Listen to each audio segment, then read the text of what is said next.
Hey guys, alright, I'm going to do some sheath making today. You probably have already seen me make a dozen sheets before. Sheets that I make are primarily out of Kydex.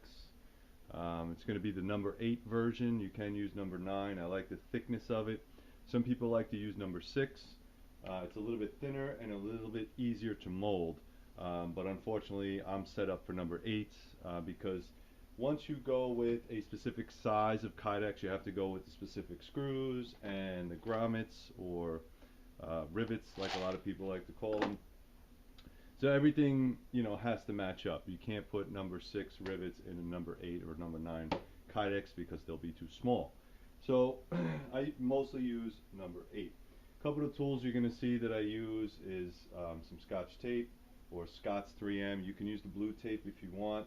I find that the blue tape, although probably better for the steel, is a lot more expensive, and if you make a lot of sheets like I do, it's going to cost you a pretty penny. So I buy the regular white, which is a little bit cheaper but does the same thing. You might have a little glue residue after the fact, but save some money. Sharp razor knife. I like to use a punch or a scratch awl if you have one to make marks on the Kydex. It's very simple. I do have the Kydex drill bit, which has a little bit of a divot. I don't know if you could see that. It's more of a guide, if you will.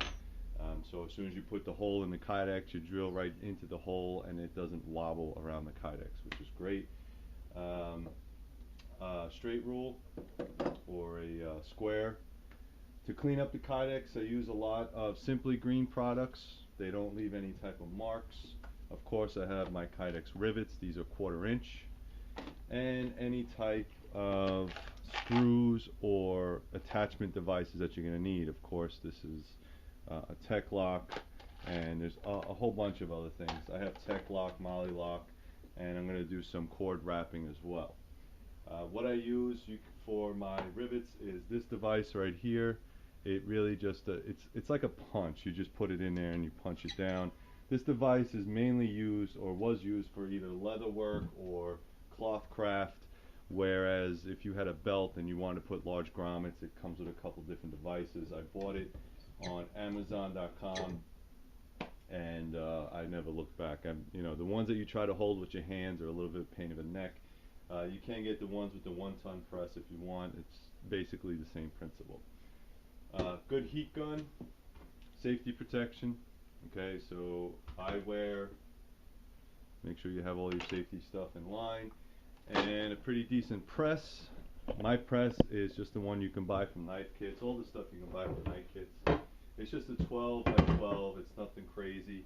If you can, and you're going to do a lot of knives, get the 24 by 12. The longer one I find is it's a lot easier when you're trying to do bigger knives, depending on the size of the knives that you're doing. I should have bought that one first, but this one was on sale, so I grabbed it. I don't use the chain. Some people use the chain. I just use clamps because I feel like clamps give it more pressure. The chain, you're always trying to fight with it and trying to push it up, and it just doesn't work. This I can clamp to the bench and push it down, and I don't have to worry about that. Alright, as far as heat sources, what I use is a warming plate. These are used in, cooking or culinary. It's just a regular basic warming plate. You can use an oven or pizza oven. I've seen the toaster ovens, but what I worry about that is that it's not open. This is open, so I know that if it's getting too hot, I could try to grab it off real quickly, so it's not a big deal. And of course, I'm going to use my grinder. All right, I'm going to use my regular grinder to sand all the excess off, and you'll also see me using my bandsaw to cut a lot of the excess off as well.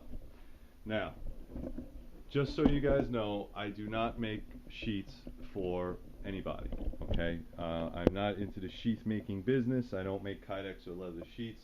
These are just the sheets that I'm going to use for my own knives. The people that you see here have purchased these knives off the website, Three River Blades. That is my own knife making business, and I make sheets for them. I don't make leather sheets because of the time.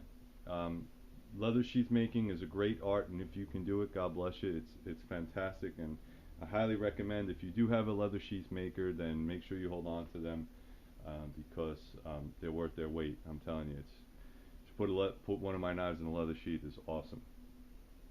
Kydex, on the other hand, has some benefits, such as not rotting and getting distorted, and it's a very stiff sheath, and if it's made properly, it'll last you forever. What I like about Kydex, again, is that there's no worries about it. You don't have to worry about it. It can get cold, it can get wet, it can get hot, and you just wash it out. So pretty much, that being said, I'm sure there's some stuff that I forgot. If you watched my videos before, you know that I kind of just go along with it and play some music. This is probably going to be the most you're going to see me talk, because I just have to get to it. There's a couple different sheath options here. Some people want fire steel, so I'm going to attach a fire steel to that knife. And there's other attachments that you can use on my knives.